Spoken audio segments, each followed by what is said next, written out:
এইবাৰ পূজাত পিন্ধিম বুলি এই শাড়ীখন খুব হেঁপাহেৰে লৈছিলোঁ আৰু ইমান ধুনীয়াকৈ চিলাইও আনিছিলোঁ। কিন্তু এইবাৰ পূজা যে আগৰ দৰে নহয়, মনটো একেবাৰে ভাল নাই। সেইকাৰণে শাড়ী পিন্ধি ষ্টাইল কৰি ওলাবলৈ অলপো মন নগ'ল। একেবাৰে চিম্পলকৈ চুইজাৰ এযোৰ পিন্ধিয়ে পূজা বুলি অলপমান ওলাই আহিছোঁ। এইফালে এতিয়া আমি আহি পালোহি গীতানগৰ পূজা মণ্ডপৰ ওচৰত আৰু ঘৰৰ পৰা 7:30 বজাতে ওলোৱা, আহি পাইছোঁহি 10টা বজাত। মানে কাহিলীপাৰাৰ পৰা গীতানগৰ পাওঁতেই ইমান সময় লাগিলে। গাড়ীৰ ইমানেই ভিৰ আৰু ইমান জাম লাগিছিলে আৰু মানুহো যথেষ্ট হৈছে ইয়াতে। গুৱাহাটীৰ যেন গোটেই মানুহবিলাকেই গীতানগৰলৈকে আহিছে, ইমানেই বেছি ভিৰ আৰু খুব সুন্দৰকৈ তেওঁলোকে সজাইছেও, বেলেগবিলাক মণ্ডপতকৈ অলপমান পৃথক। আৰু এইফালে আমাৰ জুবিন দাক শ্ৰদ্ধাঞ্জলি জনোৱা হৈছে।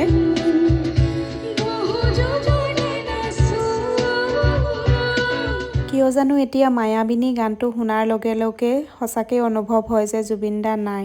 আৰু তেতিয়াই বুকুখন একেবাৰে শোকে খুন্দা মাৰি ধৰে।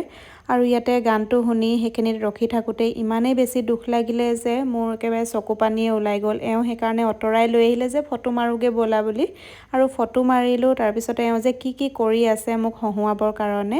ঘৰত থাকিলেও সেই একেই অৱস্থা, মনটো দুখ লাগি থাকে আৰু ওলাই আহিও পূজা বুলি একেই অৱস্থা। তাৰপিছতে আমি চুইট কৰ্ণ অৰ্ডাৰ কৰিছিলোঁ, আমি খালোঁ সেয়া। তাৰপিছতে আৰু ইহঁতি খালে আইচক্ৰীম।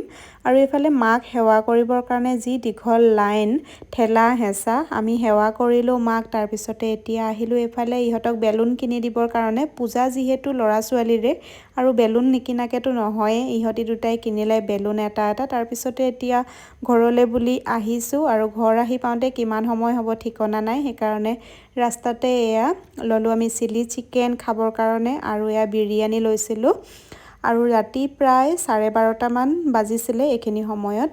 এইফালে এওঁলোকে খোৱা আৰম্ভ কৰিলে আৰু এতিয়া খাই বৈ গৈ থাকিম ঘৰলৈ। পূজা এইবাৰ এনেকেই পাৰ হ'ল।